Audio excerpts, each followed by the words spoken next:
impossível para ti. Nada é impossível, Deus. Nada é impossível para ti. Tens o meu mundo em tuas mãos. Creio que tu és a cura. Creio que és tudo. Tu és tudo. És tudo pra mim. És tudo pra mim. Eu creio que só tu és a vida. Creio que não há outro igual a ti. Jesus, eu preciso de ti. Não há outro igual a ti. Jesus, eu preciso de ti. Amém. Nós precisamos do Senhor. Nós precisamos do mover do Teu Espírito na nossa vida. Nós precisamos do poder da Tua palavra. Nós precisamos, Senhor, ser sensíveis à voz do Senhor. Nós precisamos entender quando é o Senhor que está falando no nosso coração. Nós precisamos aprender a separar as vozes que se levantam em nosso coração, para a gente não ficar confundido, Senhor, mas saber quando é o Senhor que fala conosco. Nós precisamos muito do Senhor. Nós nos rendemos a Ti. E nessa noite, Senhor, nós estamos aqui para declarar ao Senhor com a nossa presença nesse culto, o quanto que nós dependemos do Senhor, o quanto que nós amamos ao Senhor e o quanto que nós esperamos no Senhor. Amém? Nós não viemos aqui por vir, né? Nós viemos aqui para buscar o Senhor. Às vezes você não ouve vozes no teu coração e você não sabe o que é de Deus, o que não é. Não é tão bom quando a gente sabe, é Deus que está falando comigo. Isso não é de Deus. E a comunhão com o Senhor, a presença nos cultos faz com que a gente cada vez mais tenha essa fé, que consiga discernir quando é o Senhor e quando não é. Então nós louvamos ao Senhor, porque o Senhor é o Deus poderoso, Criador do céu e da terra, que fala comigo e com você, que não somos nada, né?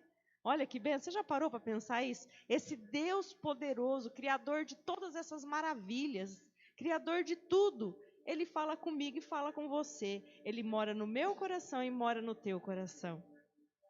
Que faremos com tudo isso que o Senhor tem feito, se não ser fiel a Ele, né? Então a fidelidade e a gratidão não se separa. Quem é fiel é grato, quem é grato é fiel. Não tem como separar, não é verdade? Quando você é grato a alguém, você é fiel a esse alguém. E quando você é fiel, você é grato. Né? Então não se separa. E eu queria convidar você agora a vir até o altar, trazendo os dízimos e as ofertas ao Senhor. Amém?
Amém? Feche os seus olhos, vamos orar.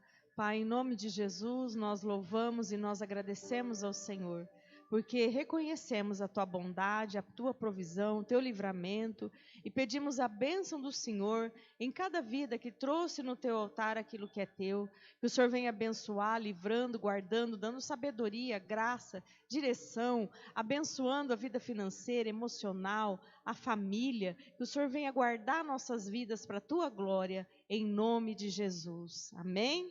Glória a Deus. Aqui, ó, irmãos, nós temos até um devocional da pastora, sementes diárias, né? Quem não adquiriu ainda nós estamos vendendo, ainda tem bastante. Quem quiser pedir pela internet também dá.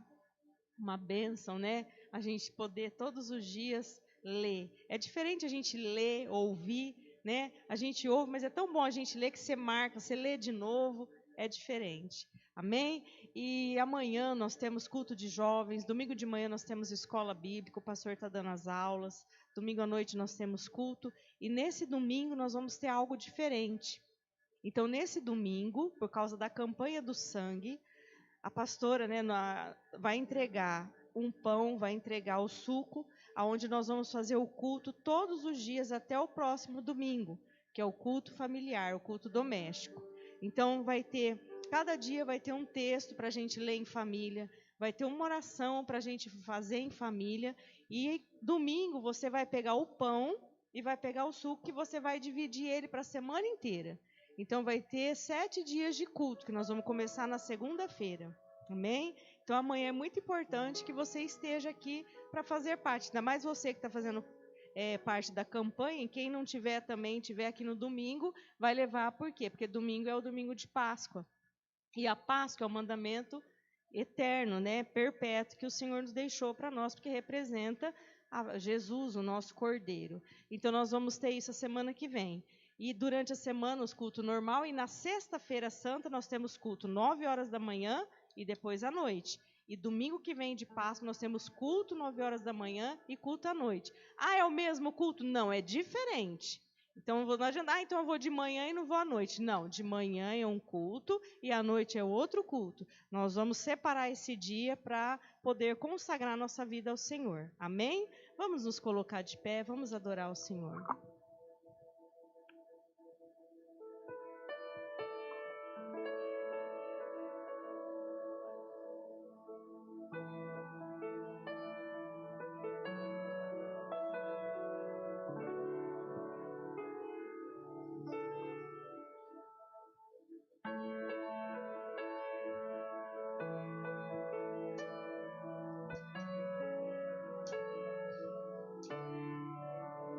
Eis-me aqui, outra vez, diante de ti, abro meu coração, meu clamor, tu escutas e fazes cair as barreiras. És fiel, Senhor, e dizes palavras de amor, esperanças ao sentir o teu toque, por tua bondade, libertas você o calor deste lugar. Eu venho me derramar, dizer que te amo, me derramar, dizer te preciso, me derramar, dizer que sou grato, me derramar, dizer que és formoso, és formoso,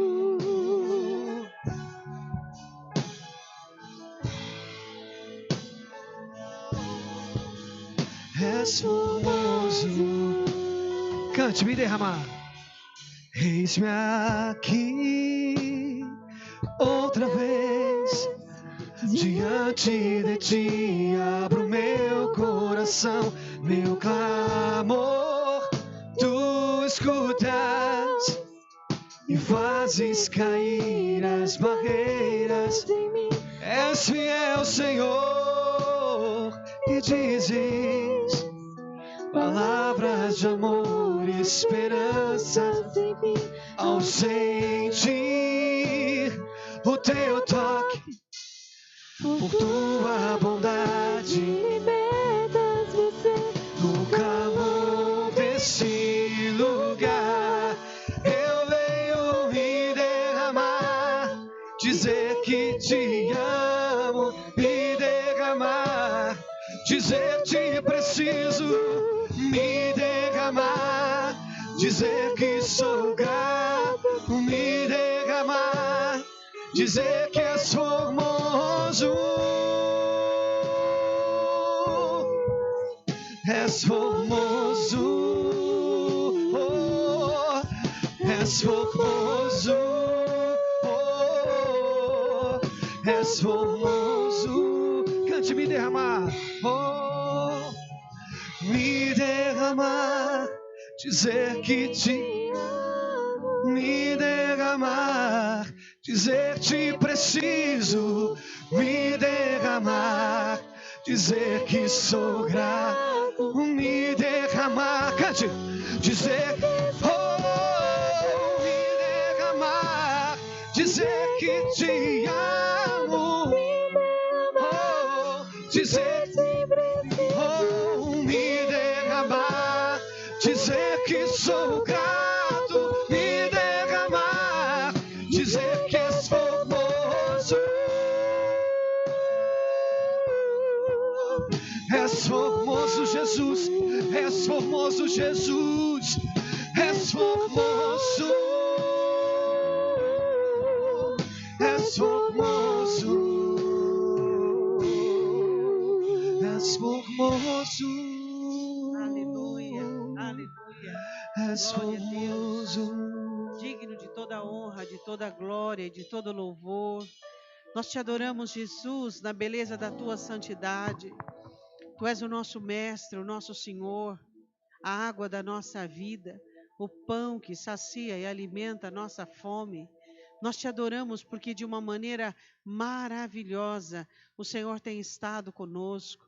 Nós te pedimos que neste momento o Senhor venha fortalecer os nossos corações. Que o Senhor venha visitar cada uma das necessidades dos seus. Que todo aquele que está presente aqui ou nos assiste, ó Deus, em seus lares, em suas casas, possam receber a graça e a moção da tua mão. Deus, nós confiamos nas proezas das tuas mãos, sabedores, ó Deus, e conhecedores dos teus milagres, das tuas obras. Estamos aguardando, ó Deus, confiadamente diante do Senhor, assim como os guardas anseiam ao romper da manhã, nós estamos te esperando as obras das tuas mãos, Pai, em nome de Jesus. Diga amém. Abra comigo a sua Bíblia em Zacarias capítulo 3, versículo de número 1. Você sabe em que época foi escrito o livro de Zacarias? O profeta Zacarias foi levantado por Deus na época em que Neemias e Esdras estavam trabalhando na edificação da cidade do templo. Então foi nessa época que o livro de Zacarias foi escrito. Zacarias foi escrito nessa época, viu? Em que Jerusalém estava com as portas queimadas e Esdras foi levantado para reconstruir o templo, Neemias para reconstruir os muros, e Zacarias foi levantado como um profeta para trazer ânimo aos líderes e assim edificarem e terminarem a obra. Zacarias capítulo 3, versículo de número 1. Zacarias tem várias visões da parte de Deus e ele tem uma visão. E ele mostrou-me o sumo sacerdote Josué, o qual estava diante do anjo do Senhor, e Satanás estava à sua mão direita para se lhe opor. Podem assentar-se. Ele tem uma visão, a visão do sacerdote Josua, em algumas traduções, Josué. Eles trabalhavam juntos, Zorobabel, o governador, Esdras, a época de Esdras, e Neemias, e Josué, não é o Josué de Moisés, é outro Josué, e eles trabalhavam juntos, e ele era o sacerdote da época. Bom, eles ficaram por muitos anos sem culto, sem sacrifício, sem adorar a Deus, presos na Babilônia, cativos na Babilônia. A mão de Deus move-se sobre os governos na Babilônia. Eles começam a voltar pouco a pouco. Vem a primeira leva, vem a segunda leva. Esdras, reconhecido como um escriba. Escriba era aquele que escrevia as escrituras, ou seja, replicava as escrituras, não havia gráfica, não havia nada.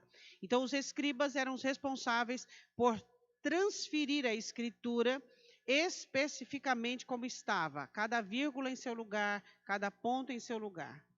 Então, Esdras era o escriba e ele entra para encabeçar a reforma do templo. E a Bíblia diz assim que o templo foi vetado, a sua continuação. E a Bíblia diz assim sobre a oposição de Satanás. Isso aconteceu espiritualmente. Então, Zacarias tem uma visão espiritual do trono de Deus e o sacerdote Josué, representando a vida espiritual de Judá. E a mão direita do sacerdote estava Satanás para se opor. Opor-se a quê? A oposição era por conta da restauração da nação, da restauração espiritual, política e nacional da nação. Então, Satanás não queria que Judá fosse reconstruída, não queria que fosse reconstruídos os muros, não queria que reconstruísse o templo, não queria que o povo voltasse a consagrar as suas vidas, a adorar a Deus e fazer sacrifícios. Por quê? Porque ele sabia que isso agradava a Deus. Então, Zacarias tem uma visão do sumo sacerdote Josué e Satanás à sua direita se opondo. Eu quero falar de algumas oposições de Satanás contra a minha vida e contra a sua vida, que é muito semelhante, né? Nós sabemos que Satanás não cria nada, ele só copia, né? O inferno não tem poder de criação, ele só replica as estratégias dele. E eu quero falar sobre algumas estratégias de Satanás em oposição à sua vida. O que Satanás não quer? Ele não quer que você seja uma pessoa restaurada. Deus estava restaurando Israel e restaurando o sacerdote como uma figura de Judá. Ele não quer que você receba uma mitra nova, ele não quer que você receba uma nova unção, ele não quer que você seja perdoado, ele não quer que você tenha uma vida de consagração a Deus. Então eu quero que você vá comigo em Neemias capítulo 4. Nós vamos falar de 3 oposições de Satanás contra a sua vida. Sabe, irmãos, é muito importante nós entendermos como Satanás trabalha, biblicamente falando. Por quê? Porque nós temos muitos especuladores, pessoas que especulam, pessoas que, o diabo está na lâmpada, o diabo está aqui, o diabo está ali. Então, especulação não pode caber aqui. Nós temos que compreender como realmente Satanás trabalha, de que maneira ele trabalha, de que maneira ele faz os seus feitos. Então, nós vamos falar aqui, existem muitas oposições de Satanás, mas nós vamos falar na época, porque nós lemos Zacarias 3, quais foram as 3 oposições. Tiveram mais oposições? Sim, tiveram mais oposições, mas nós vamos falar de 3 oposições que Satanás usa acirradamente contra a minha vida e contra a sua vida. Capítulo 4. A primeira oposição que eu quero colocar aqui nessa noite é um ataque fatal. Sabe o que é um ataque fatal? E geralmente dá muito certo. Muito certo. Eu já vi muitas pessoas desviarem por conta desse ataque. Eu já vi muitas pessoas apostatarem por causa desse ataque. Eu já vi muitas pessoas perderem a batalha por causa deste ataque. Este ataque se chama apequenamento, pequenez. O que Satanás vai fazer? Ele vai pegar a sua pequenez, ele vai pegar a sua vergonha, ele vai pegar aquilo que você fracassou, aquilo que deu errado e jogar na sua cara. Esse é um dos ataques que dá muito certo. Por quê? Porque os cristãos, eles têm um movimento muito nocivo que é o movimento de achar que são poderosos, que são fortes, que são hábeis, que conseguem, e que eles se misturam meio que no meio daquele poder de Deus, daquela unção. Então, quando eles passam por situações de provações, por situações desérticas, e onde Satanás joga na cara deles o espinho na carne, ou a vergonha, o que eles fazem? Realmente eu não sou nada. Realmente, então é 8 ou 80. Ou eu sou bom, eu sou de Deus, porque Deus me usa, porque eu sou uma pessoa usada por Deus, porque eu sou uma pessoa que Deus, ou então eu não sou nada. Eu sou uma pessoa que eu acho que eu me equivoquei, eu acho que Deus não quer nada comigo, eu acho... Sabe, eu fico olhando para algumas pessoas na Bíblia, que elas tiveram muita habilidade, que nós precisamos aprender com elas. Por exemplo, Samuel. Você sabe quem foi Samuel? Ah, eu sei, pastor, aquele filho de Ana. Samuel foi o único que teve ofícios triplos, tudo junto. Samuel foi líder político, ele foi sacerdote e ele foi profeta. Antes de Samuel não tinha rei, ele era o líder político. A liderança era teocrática, ou seja, era Deus quem governava. Então eles pediram um rei onde Deus ungiu Saul.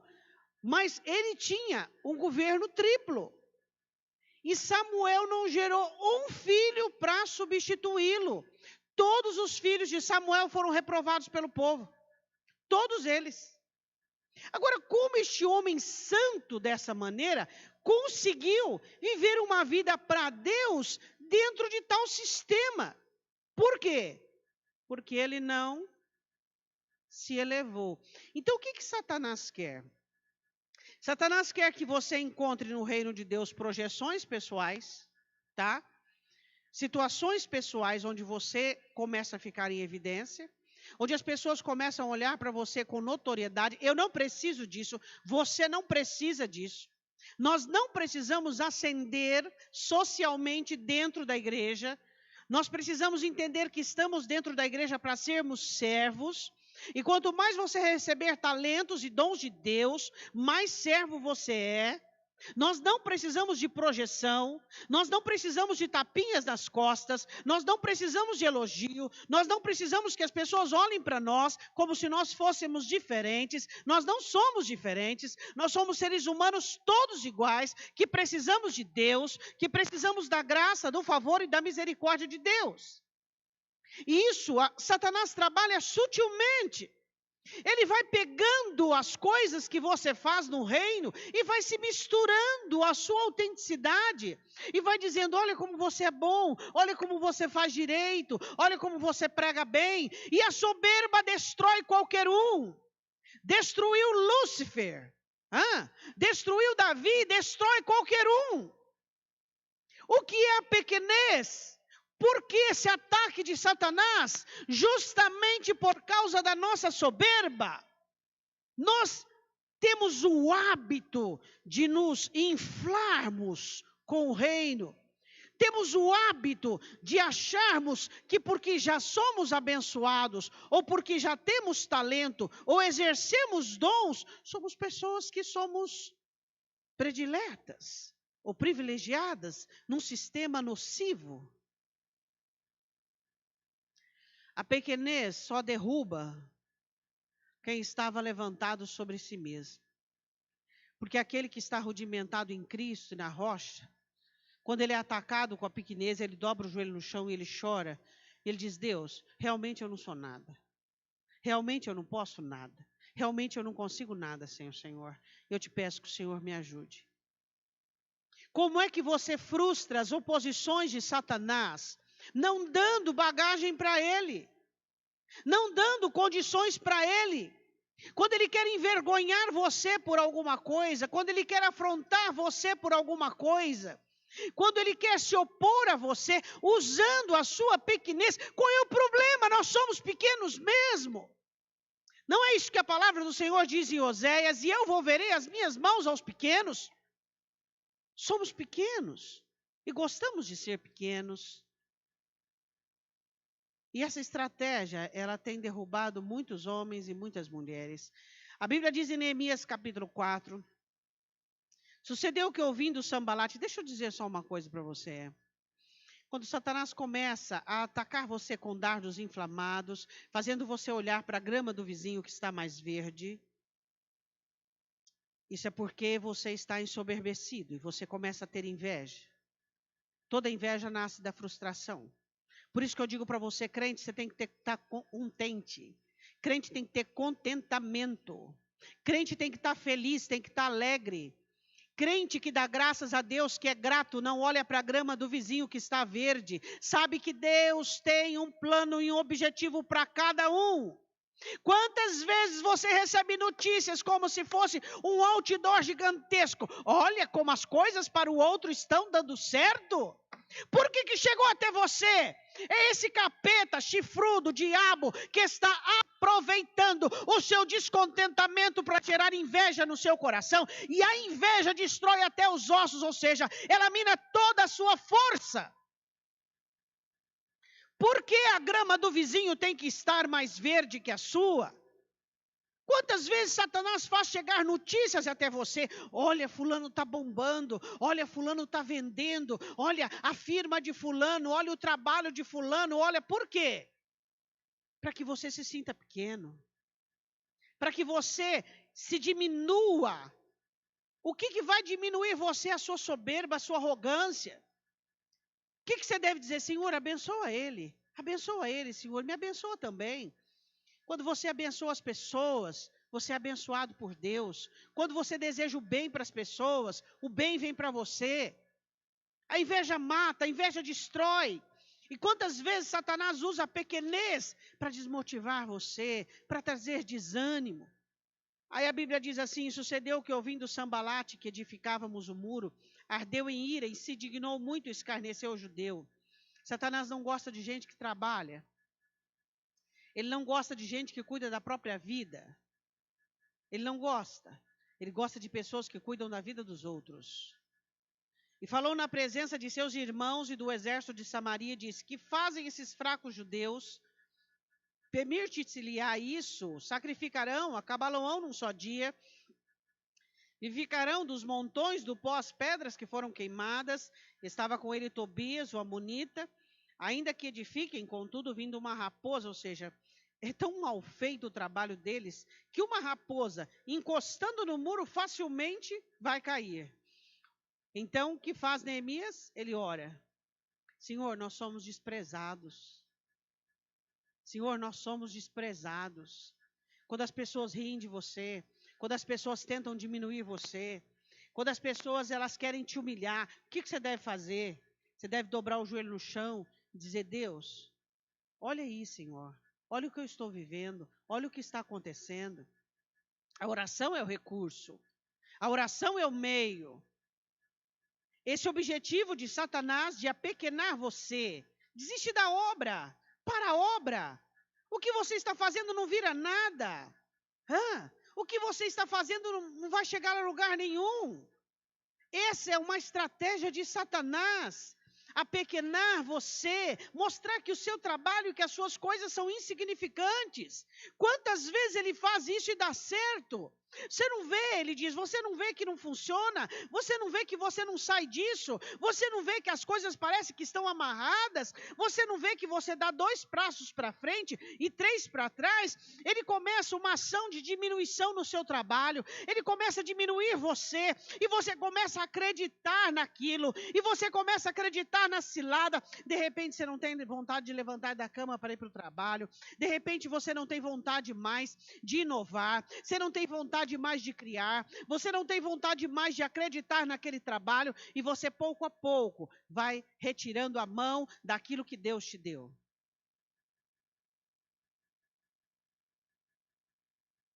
Isso não deu certo com Neemias.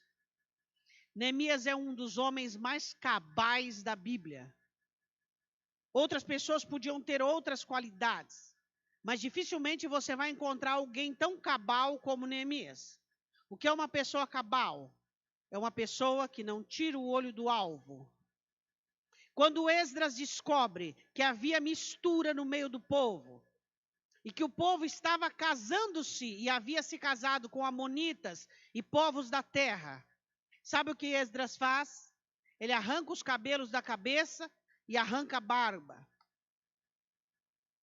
Por quê? Porque ele estava envergonhado. Porque ele viu que tudo o que aconteceu ao povo foi por conta da desobediência. E quando Esdras se dá por conta, ele arranca o cabelo da cabeça e as barbas e veste saco. E quando Neemias descobre que isso ainda estava acontecendo, quando o sumo sacerdote fez uma câmara para Tobias, e ele vê que tem mistura, ele arranca a barba, mas não dele, dos outros. Arrancar a barba era sinônimo de vergonha. Ele arranca a barba dos outros. Neemias foi um dos homens mais cabais da Escritura. Por quê? Porque ele recebe toda a indignação. E ele olha e diz assim: Senhor, olha que somos desprezados. Ele não vai dar satisfação, ele não vai provar nada, ele não vai abandonar a obra, ele não vai fazer nada, ele vai continuar o que ele estava fazendo. É o que você e eu devemos fazer. Você deve continuar a fazer o que Deus pôs na sua mão. Muitas vezes o diabo diz assim: mas é pequeno, é insignificante, você não vai chegar a lugar algum, você não se encontrou ainda, não é isso que você quer, é isso, é aquilo. Você deve continuar a fazer o que Deus pôs na sua mão. Por quê? Porque ser fiel no pouco, sobre o muito eu te colocarei. Nós precisamos ter uma alma madura. Uma alma infantil é aquela alma que quer sair do 0 ao 100 em 15 segundos. A alma madura sabe que nós trabalhamos com processos. O céu trabalha com processo. Demorou-se 13 anos para que acontecesse o sonho de José. Ele sai com 17. Com 30 anos, ele é colocado o anel no dedo dele e ele assume o governo político como segundo no Egito. 13 anos. E não foram 13 anos de mordomia. Foram 13 anos de perseguição. Foram 13 anos de dificuldade. Foram 13 anos junto na prisão. As coisas não acontecem assim. Somente o diabo faz coisas assim. Toda tentação de Satanás, ela é maravilhosa, bem elaborada, cheia de estratégia, cheia de promessas, cheia de coisas. As promessas de Deus são com dificuldades, sementes para se plantar, terra para arar. E aí as pessoas dizem assim: eu não sei o que é de Deus e o que é do diabo. É tão fácil você entender as coisas que são de Satanás. As coisas de Satanás são assim. São maravilhosas às vistas, prometem coisas maravilhosas. As de Deus não, exercem suor. Ela exige que nós suemos a camisa.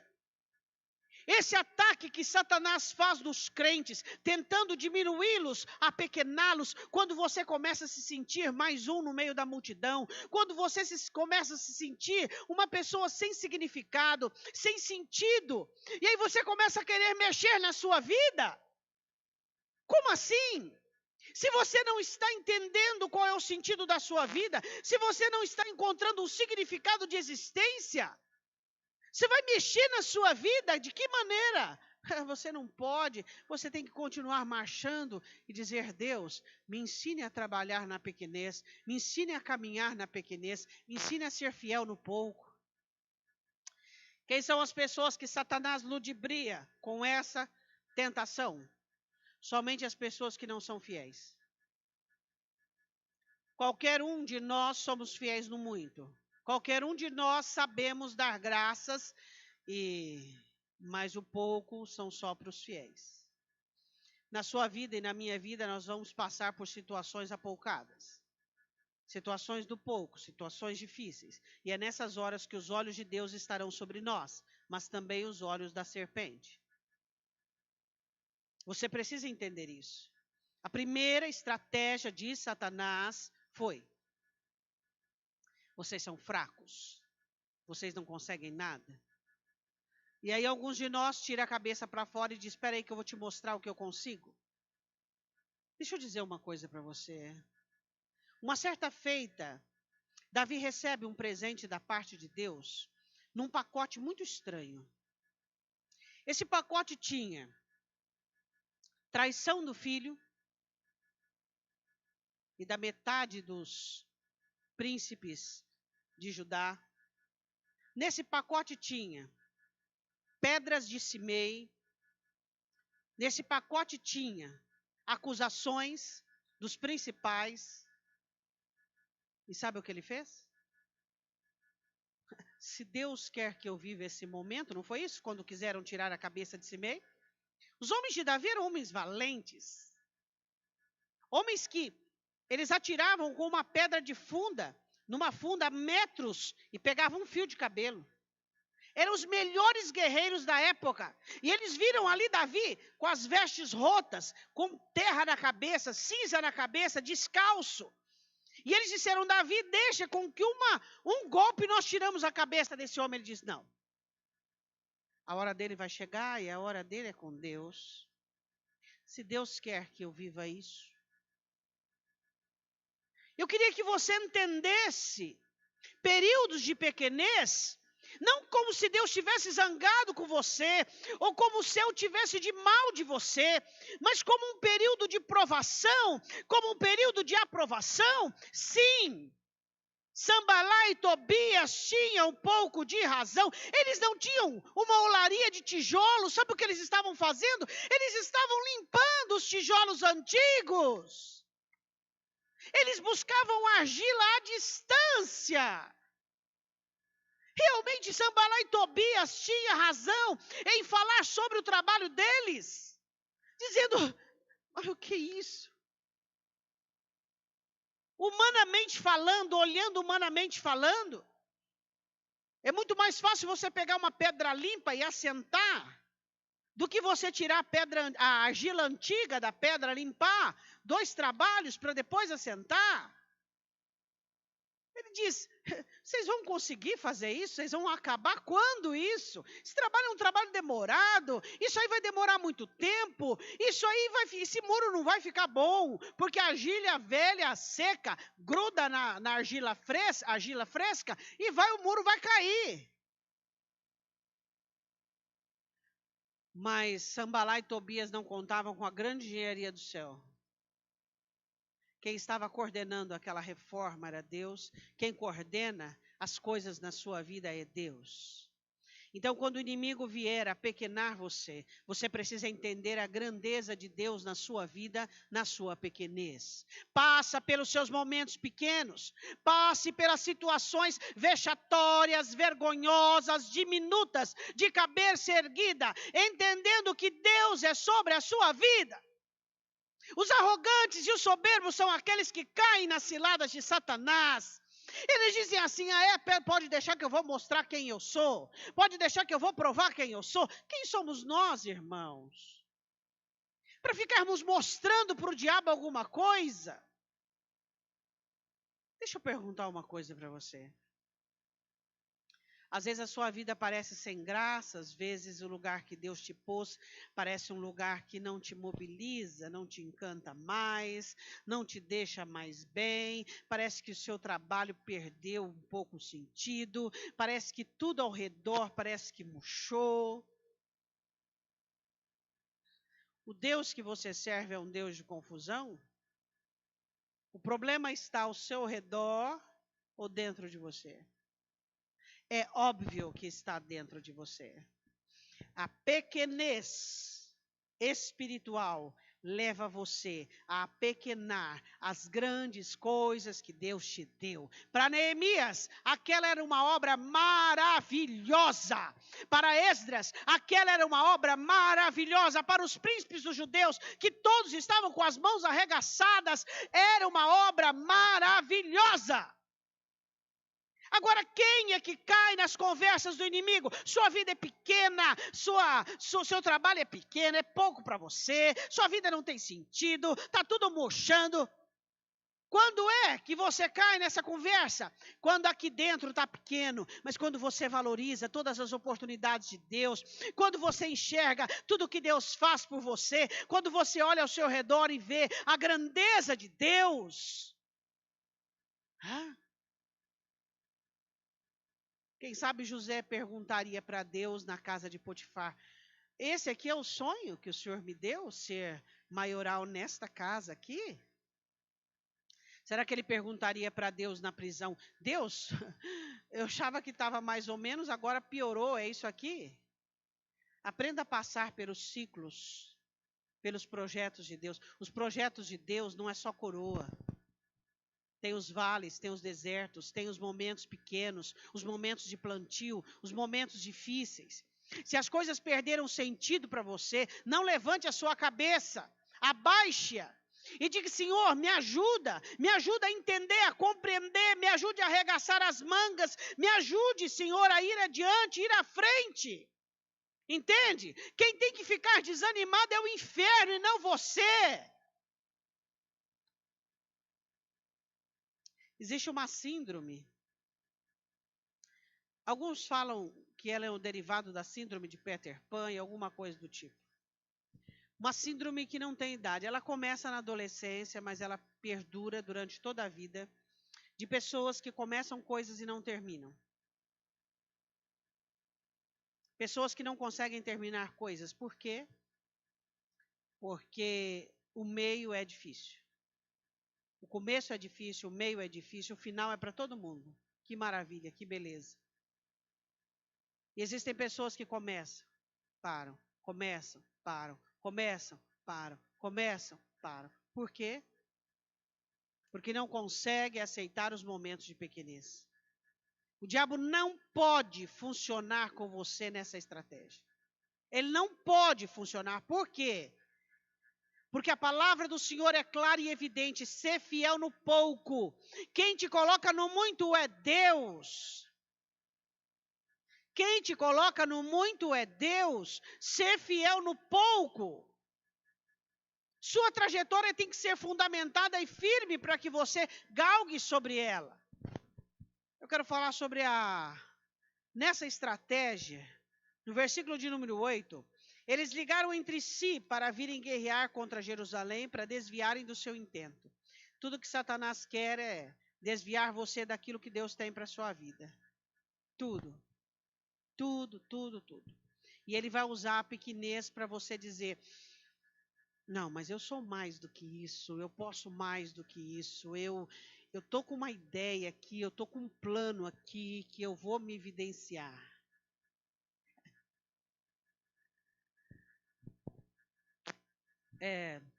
As pessoas querem ser grandes sem ter grandeza. É estranho isso. Isso acontece no mundo, no reino de Deus não. Elas querem ser grandes sem ter grandeza. Primeiro construa a grandeza interna, para que depois receba o lugar que Deus tem para você. Sei lá, se você quer chamar isso de grandeza. Aqui dentro. Grandeza, aqui dentro. Dentro da alma. Grande para ser fiel, grande para ser humilde, grande para entender, grande para compreender. Grande, grande, grande. Eu não sei você, mas errar não é bom, nem para mim, nem para você. Versículo 11. Disseram, porém, os nossos inimigos: nada saberão disto, nem verão até que entremos no meio deles e matemos, assim faremos cessar a obra. Satanás trabalha escondido e desapercebido. Eu vou dizer novamente, onde é que Satanás está escondido? Em toda a beleza humana. Tudo aquilo que é bonito aos olhos dos seres humanos, ali Satanás esconde. Tudo que é aprazível, tudo que dá prazer, tudo que dá, ali Satanás pode se esconder. Então, muito cuidado com aquilo que enche os seus olhos, muito cuidado com promessas mirabolantes de estalar de dedos, muito cuidado com tudo isso. Deus não trabalha assim, Deus não trabalha assim, Deus não trabalha assim. Primeiro Deus forma o trabalhador para que depois o gradue. Deus não trabalha assim. Satanás trabalha escondido porque ele não quer que você o veja. Mas a Bíblia diz que ele foi desmascarado. Amém? Qual foi a última vez que você olhou para alguma coisa e disse: isso é do diabo? Você precisa fazer isso. Você precisa olhar para um dardo inflamado, para um pensamento, para um sentimento e dizer: isso é do diabo. Você precisa olhar para uma porta aberta e dizer: essa é do diabo. Você precisa olhar para algo e dizer, isso é do diabo. Isso significa que você está com discernimento. Isso é de Satanás, não é de Deus. Por quê? Porque Deus não trabalha assim. Deus não trabalha assim. Andarão dois juntos se não estiverem de acordo? Quantos anos você tem de fé? Já não é sabido a maneira que Deus trabalha? Eu fico impressionada como as pessoas muitas vezes frequentando as igrejas, tendo acessibilidade à escritura e não conhecendo como Deus trabalha. Deus não é Deus de confusão. As coisas de Deus são claras e evidentes. Eu não sei o que acontece com algumas pessoas e você olha e diz, isso é de Deus, você não está enxergando que é de Deus. Ela diz, como? Olha, a Bíblia diz assim, assim, assim. Isso é do diabo porque a Bíblia diz assim, assim, assim. Não consigo entender como as pessoas não discernem. É a mesma coisa você chegar na escola para buscar seu filho e não saber qual é. À distância você sabe qual é o seu. Assim somos nós cristãos, temos que saber o que é de Deus e o que não é. E a Bíblia diz resistir ao diabo. E a Bíblia diz fugir da aparência do mal. Diga amém. Depois dessa mensagem, Satanás vai conseguir alguma coisa com a estratégia de pequenez com você?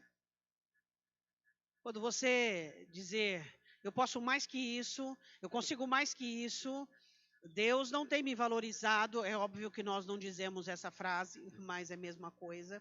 Deus não está me dando o meu melhor, então eu preciso dar uma mãozinha para Deus, eu preciso fazer alguma coisa, eu preciso mexer alguma coisa. Não permita que Satanás te pegue, porque ele te pegará na soberba. Quando você passar por momentos de pequenez, dobre o seu joelho no chão. E diga, Deus, me ajuda a passar por esse vale, por esse deserto. Me ajuda a encontrar a verdadeira grandeza do Senhor aqui dentro. Quero falar sobre a segunda estratégia de Satanás, a segunda oposição, como Zacarias 3:1 disse. Vi o sacerdote Josué e vi Satanás à sua mão direita para se lhe opor. Neemias capítulo 5. Eu quero falar da segunda oposição de Satanás, falando das injustiças humanas. O primeiro ataque é o ataque da diminuição, o segundo ataque é o ataque da maldade humana.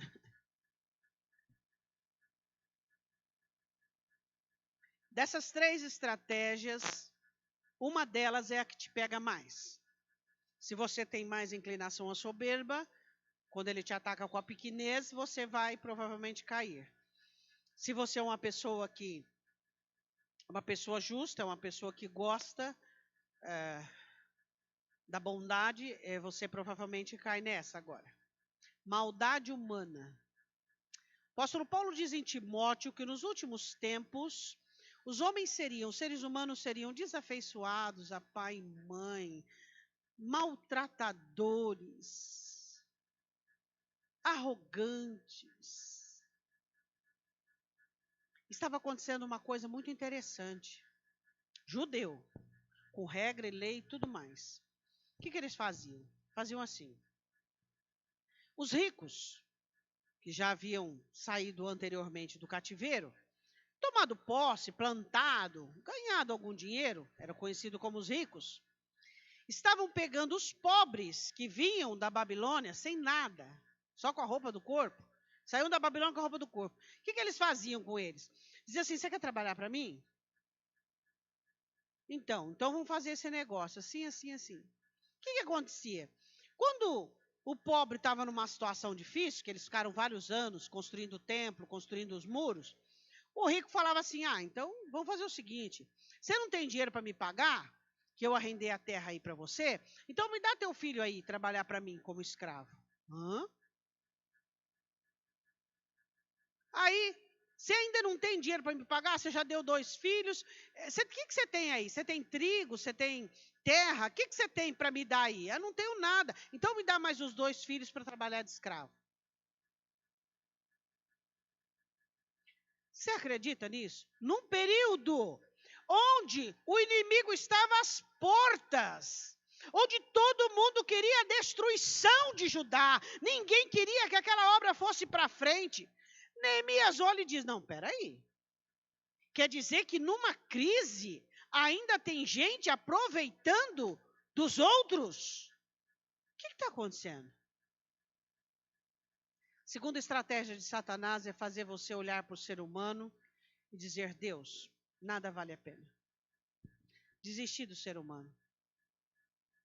Ser humano não vale a pena. Ser humano é a pior raça que o Senhor colocou sobre a terra. Essa é a segunda estratégia de Satanás. É fazer você olhar para a maldade humana e ficar tão desacreditado, e essa incredulidade, ela vai entrando dentro de você você vai ficando tão amargo, tão azedo, você vai ficando tão rude, que você vai perdendo Deus. Você perde Deus, porque você não consegue mais lidar com a maldade humana.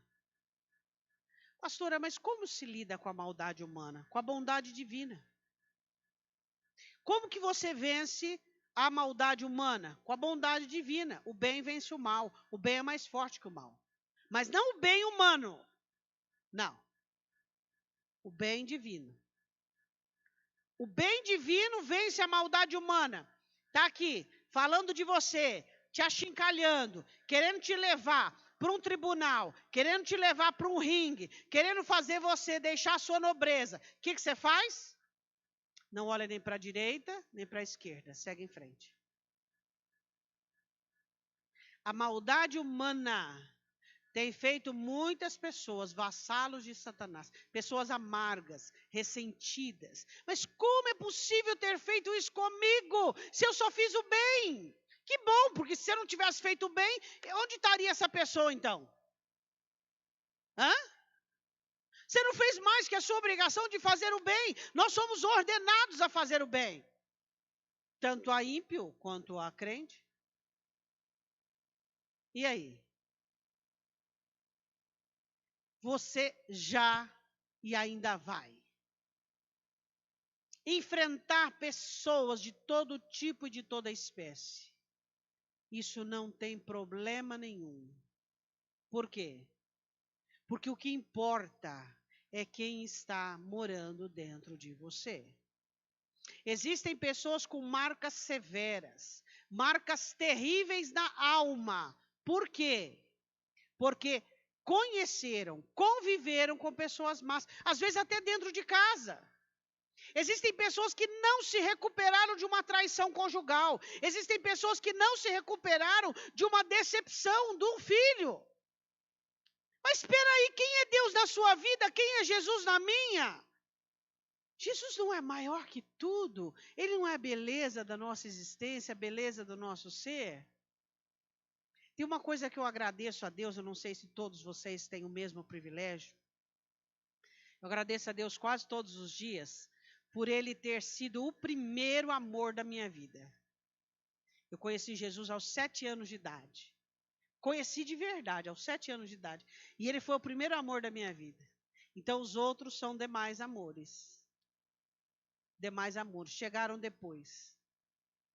Então eu não tive que abandonar amor nenhum. Eu não tive que deixar amor nenhum para pôr Jesus no centro. Ele chegou e foi o primeiro amor da minha vida.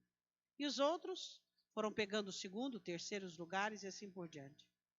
Jesus tem que ser o primeiro amor da sua vida. Ele tem que ser o primeiro amor da sua vida. Por quê? Porque nós somos pessoas que não sabemos administrar os nossos afetos. Então nós precisamos do amor por Jesus para organizar essas coisas. O que acontece no capítulo 5? Foi, porém, grande o clamor do povo e de suas mulheres contra os judeus, seus irmãos, porque havia quem dizia: nós, nossos filhos e nossas filhas somos muitos, então tomemos trigo para que comamos e vivamos. Também havia quem dizia: as nossas terras, as nossas vinhas, as nossas casas, empenhamos para tomarmos trigo nesta fome. Também havia quem dizia: tomamos emprestado dinheiro, até para o tributo do rei, sobre as nossas terras e as nossas vinhas. Agora, pois, a nossa carne é como a carne de nossos irmãos, e nossos filhos como seus filhos. E eis que sujeitamos nossos filhos e nossas filhas para serem escravos. Até algumas de nossas filhas são sujeitas, que já não estão no poder de nossas mãos, e outro tem as nossas terras e as nossas vinhas. Ou seja, nós não temos sentimentos como eles, não somos todos nós judeus. A segunda estratégia de Satanás é fazer com que você se indigne com o ser humano. Você fica revoltado com a ação humana. Você fica azedo por dentro. Se você se experimenta, você está amargo por dentro. Como pode? Como pode? Podendo. Assim como você é habilitado para fazer o bem, existem pessoas habilitadas para fazer o mal. E se você for pegar de cada pessoa má uma pequena bagagem, uma porcentagem pequena, você não terá lugar para Deus dentro do seu coração. Você precisa limpar seu coração e blindá-lo da maldade. Maldade humana existiu e vai continuar existindo.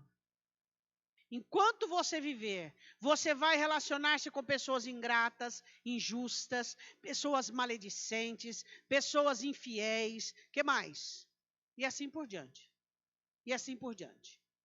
E assim por diante. E aí? Hã? Qual o problema? Hã? Quê? Ah, tá bom. Agora você quer que todo mundo cante a sua canção e reze a sua reza? Você está onde? Num paraíso? Onde é que você está? Você está na terra. É onde você está na terra. E você precisa guardar seu coração. E você precisa guardar sua alma. Satanás tem esfriado pessoas espiritualmente. Ah, eu estou frio porque meu pastor pecou. O problema é dele. Ah, eu me desviei porque meu líder. O problema é dele. O problema é dele. A Bíblia diz em Romanos, cada um dará conta de sua vida. Eu não vou dar conta. Bom, apesar que eu vou dar espiritualmente uma parte, eu dou da sua. Tá? Só aquilo que me cabe é responsabilidade. Mas você não vai dar conta da sua vida, eu não vou dar conta das escolhas que você faz. É assim que funciona.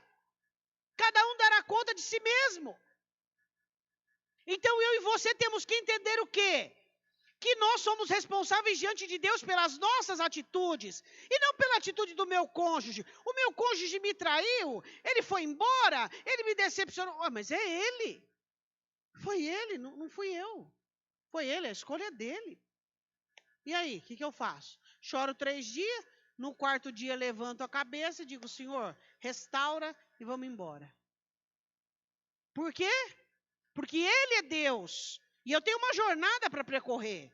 Eu tenho que acabar minha carreira. E eu preciso acabar essa carreira. Cuidado com a maldade do ser humano. Ela pode amargurar você. Eu conheço pessoas com depressão por causa da maldade do outro. Entende? Você tem um coração bom? Deus te deu um coração bom? Isso é um privilégio.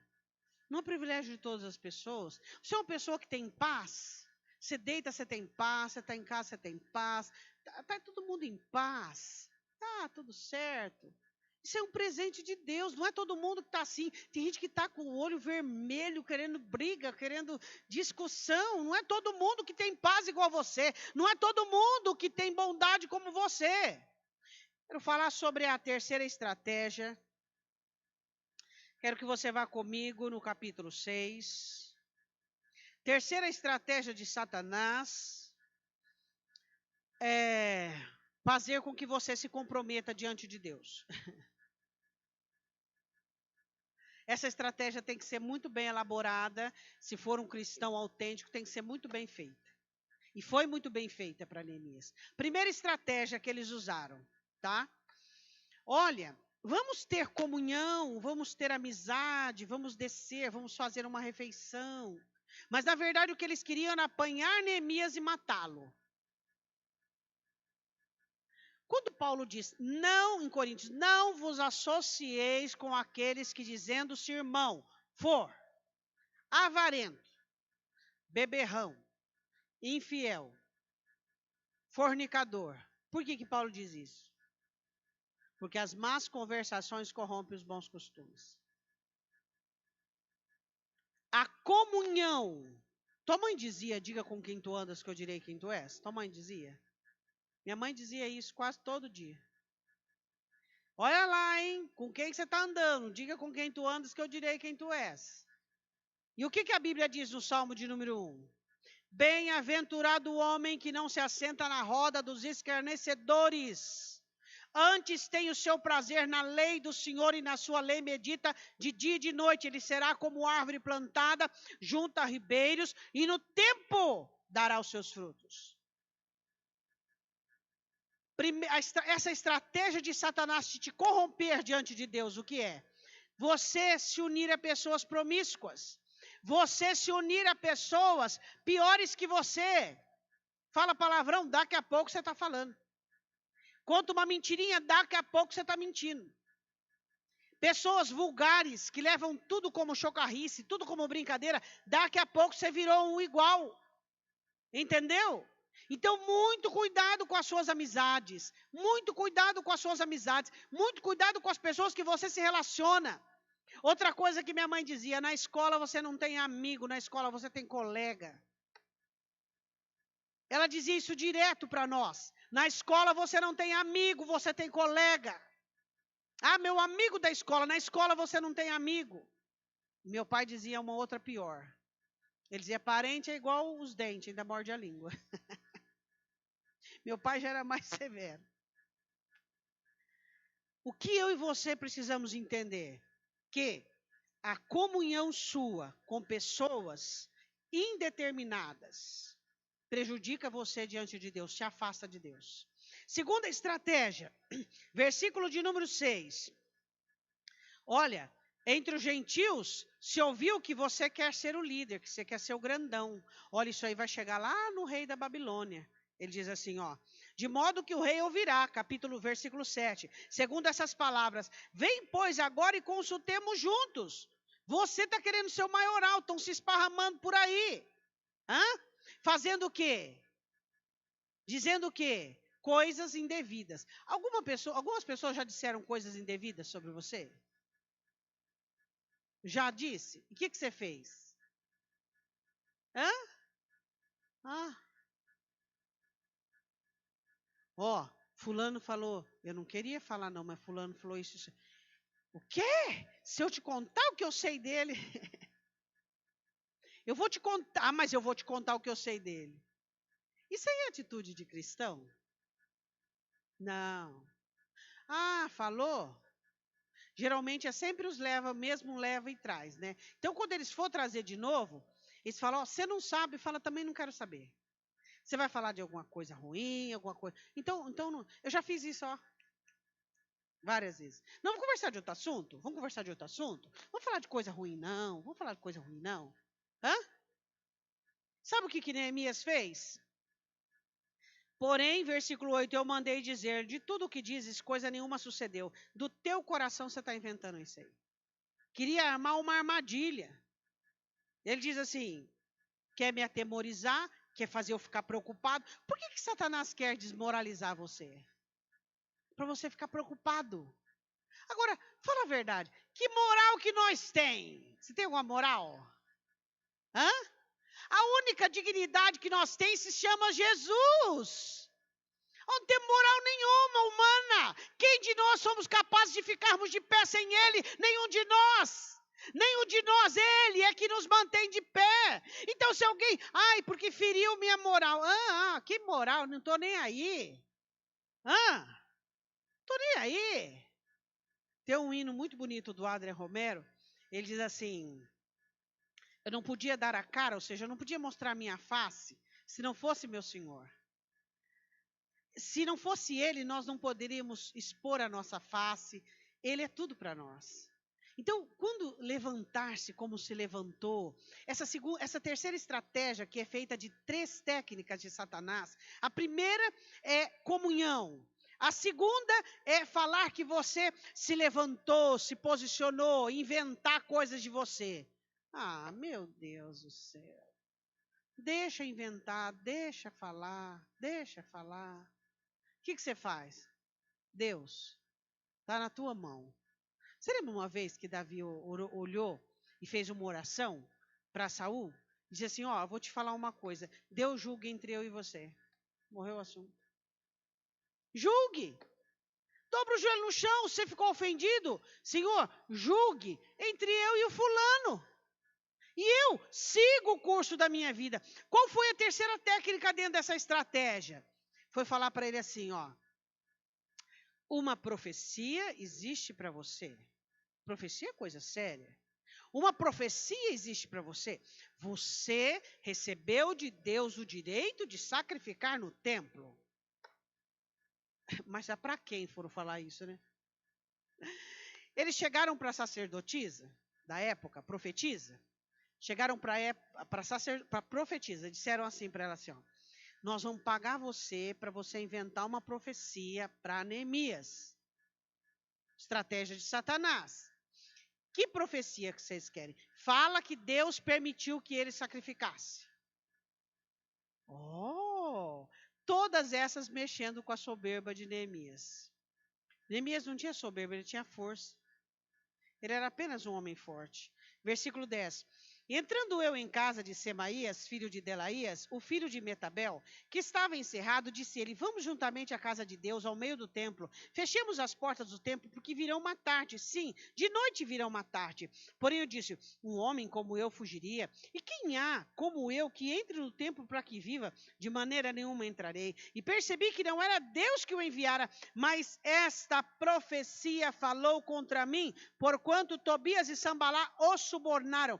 Para isto subornaram, para me atemorizar, para que assim fizesse e pecasse, para que tivesse sem causa, para me infamarem e assim vituperarem. Lembra-te, meu Deus, de Tobias e Sambalá, conforme estas obras, e também da profetisa Noádia e dos mais profetas que procuram atemorizar. Vamos lá no meio do templo. No meio do templo ficava o lugar de sacrifício. Vamos lá, vamos sacrificar a Deus. Vamos lá nos esconder no templo. Ele olhou assim, você não pode entrar no Santo dos Santos. Só o sumo sacerdote pode, eu não posso. Ai, Deus falou comigo. Peraí. Deus falou com você, tem que estar escrito ali. Deus não pode falar nada com você que não tem. Por isso que é encerrado a Escritura. Por isso que a Escritura, ela é a base de tudo. Deus não pode falar nada com você se não tiver base ali. Nada. Peraí. Se a Bíblia está escrito que somente o sumo sacerdote podia entrar no templo, como é que Neemias ia falar, bom, Deus abriu uma exceção para mim e eu posso entrar porque eu sou uma pessoa que eu saí lá de Suzã, Fortaleza, e eu chorei e achei graça diante de Deus e essa profecia é de Deus, porque eu sou uma pessoa que eu tenho trabalhado. Ele fala muitas vezes aqui, eu tenho trabalhado, eu tenho colocado os meus servos, as minhas finanças, e eu. Ele fala para Deus. Só que ele olha e diz assim, não, assim está errado. A terceira técnica dentro dessa estratégia é fazer com que ele burlasse os mandamentos. Com uma camuflagem muito sutil. Peraí. Se é de Deus, está escrito. Se não é de Deus, não está escrito. É muito fácil saber se as coisas são de Deus. Os filhos de Deus, a Bíblia diz isso em Daniel, que eles conhecem as obras de Deus. Quando você é filho de Deus, você sabe as obras de Deus. Você sabe que Deus não trabalha assim. Você sabe que Deus não faz assim. Você fica desconfiado. E aí você vai atestar e você vai procurar rudimento na Escritura e você diz, de verdade, não é de Deus. Ele diz, isso não é de Deus. Quantas pessoas querem fazer coisas? Por quê? Porque estão sentindo. Quando é que o seu coração foi um termômetro de direção? Pelo contrário, quando o seu coração diz, faça isso, é para que você não faça. Quando o seu coração diz, vai por aqui, é para que você não vá. Por quê? Porque o coração é enganoso. Para eu encerrar, eu quero falar sobre essas 3 estratégias de Satanás. Primeiro, o apequenamento, onde ele trabalha com você nos períodos difíceis da sua vida, fazendo você sair da direção de Deus. A segunda estratégia é a maldade humana, fazendo você ficar amargo pelas situações e circunstâncias humanas. E a terceira estratégia com 3 técnicas. A primeira é a comunhão. Quer fazer comunhão com você. A segunda é falar mal, maledicência. E a terceira é fazer com que você burle, com que você transgrida o mandamento. Diga comigo, não vai funcionar. Por quê? Porque você sempre deve ser o segundo. nunca deve avançar para ser o primeiro. Nunca. Nunca deve querer ir à frente, nunca querer, eu vou pagar para ver. Mas você vai pagar para ver? Jesus já pagou para que você veja o céu, para que você contemple as coisas de Deus. Você vai pagar para ver? Vai pagar o quê? Você sabe o que você vai pagar? Às vezes anos da sua história, anos da sua vida. Sabe, eu fico olhando pessoas que elas poderiam ir assim. Elas dão a volta e quase já caquéticas chegam com suas muletas aqui. Mas não podia ter chegado na juventude aqui? Por quê? Quer pagar para ver. Querem pagar para ver. Eu gostaria que você fechasse os seus olhos.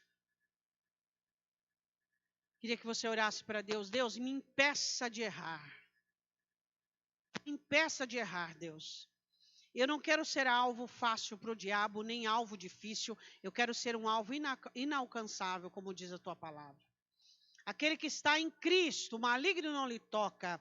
Estar em Cristo é longe do alcance de Satanás, é cego às suas apetitosas tentações, é surdo às suas convicções. Diz para Deus, Senhor, eu quero vencer as estratégias de Satanás na minha vida. Eu não quero ceder às estratégias de Satanás. Eu não posso permitir que o diabo vença de novo na minha vida. Eu já tive alguns êxitos de Satanás e provei o amargo que é. Fala para Deus, fala, Deus, eu preciso sair longe do alcance do meu inimigo. Eu não posso mais. Eu preciso vencer as oposições satânicas. Eu preciso vencer as oposições satânicas. Diz para o Senhor, Senhor, eu não posso aceitar que Satanás venha se opor à minha história, se opor à minha vida, eu não posso aceitar isso. O tema da mensagem está errado, não é posições satânicas, é oposições. Fala para o Senhor agora, fala, Deus, eu não posso permitir, Senhor, dessa maneira, agir dessa maneira, eu não posso ser conivente com as obras das trevas. Eu quero que você fale agora com Deus. Deus, eu quero ser um guerreiro, eu quero ser fatual. Eu quero ser alguém que contribua com o teu reino, contribui com a tua obra na minha vida. Vamos cantar parte de uma canção. Fale com Deus. Ora, clama pelo poder do Espírito Santo. Clama pelo poder do Espírito Santo. Senhor, nós te pedimos, venha sobre nós. Vem sobre nós, Espírito Santo de Deus, vem sobre nós. Espírito Santo, transforma a nossa vida. Oh, Espírito Santo de Deus, Espírito Santo. Oh, Senhor,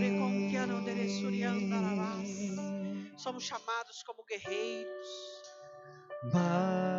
Diga, Senhor, nada que Satanás irá se opor vai conseguir tirar o meu foco, vai fazer com que eu pare a obra. O diabo quer que você pare a obra que Deus tem na sua vida. Em nome de Jesus, em nome de Jesus, fale com Deus agora. Fale com Deus, fale com Deus. O Senhor tem uma obra para realizar na minha vida. Que nos momentos de pequenez eu possa entender e ouvir a tua voz falando comigo.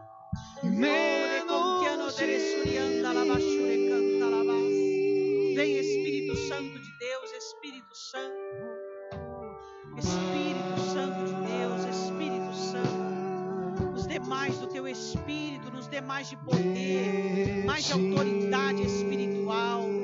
Nos dê mais de autoridade espiritual. Oh, Babachia.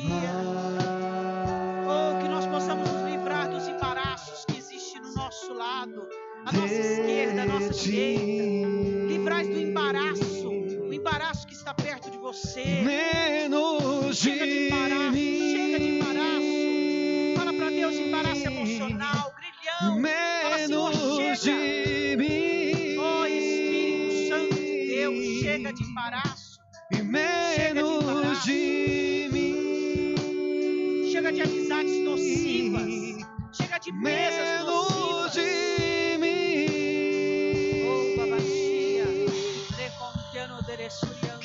Ele cresça e eu diminua, que Ele apareça, que eu me constranja com a sua glória e todo o seu amor, infinita humildade, servo de todos os irmãos, que Ele cresça e eu diminua, que Ele apareça, que eu me constranja com a sua glória, todo o seu amor, infinita mais que vencedores, mais que vencedores, mais que vencedores, mais que vencedores, mais que vencedores. O Senhor estabeleceu que o teu povo seria mais que vencedor. Os mais que vencedores não são apenas que têm êxito aos olhos humanos, mas que aqueles que vencem as estratégias de Satanás. Quem sabe o diabo tem podido te deixar cansado, desanimado, frio espiritual. Quem sabe o diabo tem podido usar as suas estratégias de pequenez, as suas estratégias de comportamento humano ou ação espiritual para te deixar frio, esmorecido, desanimado. Levante-se nessa noite e posicione-se diante de Deus. Vença as oposições satânicas. Vença as oposições das trevas. Vença aquilo que Satanás tem colocado dentro da sua família, dentro da sua casa. O que Deus tem para você é muito maior. O que Deus tem para você é maior do que aquilo que você tem vivido, sim, mas não pelos meios e métodos das suas mãos humanos. Em nome de Jesus, ser fiel àquilo que Deus tem te dado. Ser fiel àquilo que Deus tem comprometido você. Fala, Deus, eu tenho um compromisso com a vida que o Senhor tem me dado. Eu tenho um compromisso com a vida com o Senhor que o Senhor tem me oferecido. E eu vou ser fiel, Deus. Eu vou ser fiel em todos os momentos. Fale para o Senhor. Você que está na campanha de 7 noites, 7 sextas-feiras, eu gostaria que você viesse aqui. Você que quer começar, fique aqui do meu lado esquerdo. Você que nesta noite entende que por muitas vezes é vencido pela oposição satânica, fica aqui do meu lado direito. Vamos fazer uma divisão hoje. Você que está na campanha, fique deste lado de cá. E você que por vezes vê que tem caído nas estratégias de Satanás, fique aqui do meu lado direito. Nós vamos orar. As intercessoras venham aqui para frente. Nós vamos clamar ao Senhor. Senhor, nós te pedimos pela Elisângela. Nós pedimos pela Josilda. E todas as pessoas que estão nos assistindo, Deus, que a mão do Senhor se coloque sobre a vida delas.